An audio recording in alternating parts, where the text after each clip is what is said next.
You have a spot like this. Everyone does. A place you protect without even thinking about it. For Achilles, it was his heel. But that story is not about a weak point. It is about something far stranger. Here is what most people get wrong. The myth says his mother, Thetis, dipped him in the River Styx to make him immortal. She held him by the heel. The water touched everything except that one spot. So when an arrow finally found him at Troy, it went exactly there. Case closed, right? Just bad luck and a careless mother. But look closer. Why does the story survive for 3,000 years if it is only about luck?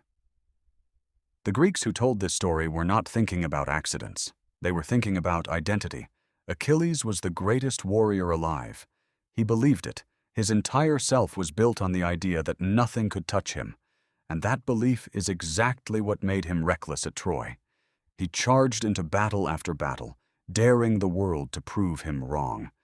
Psychologists have a name for this pattern today.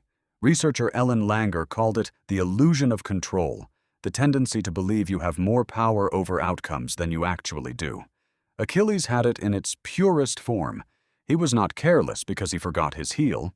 He was careless because he forgot he had one at all. Historian Bettany Hughes, who has spent years studying the world behind Homer's epics, points out that Bronze Age warriors lived inside a culture of glory called kleos. Your name had to outlive your body. So the goal was never survival. The goal was being remembered. That changes everything about how you fight. You do not protect yourself. You perform. And that is the twist most retellings skip. Achilles knew he was going to die young. Homer tells us this directly. He was given a choice by the gods themselves, a long, quiet life with no fame, or a short, blazing one that people would tell stories about forever. He chose the short one, knowingly, willingly.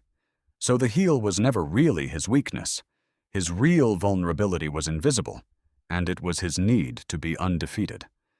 The heel is just where the story lets us see it. Think about how often this shows up around you. The star employee who cannot say no to one more project because slowing down feels like failing.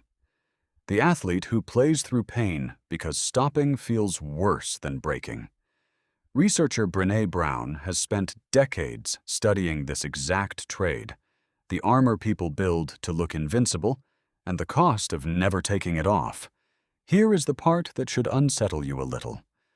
Achilles' invincibility was real. The myth is clear about that. The river genuinely worked. He could not be hurt anywhere the water touched. And it still killed him. Because the one place he could not protect was never really his ankle. It was his belief that he did not need to be careful anywhere else. That is the real warning buried in this story. Total confidence does not remove your weak point. It just moves your attention away from it. Look at where you feel untouchable right now. In your relationships, your work, your health. That is usually not the safest part of your life. It is often the part you have stopped watching. Achilles did not fall because he had one flaw. He fell because he forgot that having one flaw was still possible. And somewhere in your life, right now, there is a spot you have stopped checking too.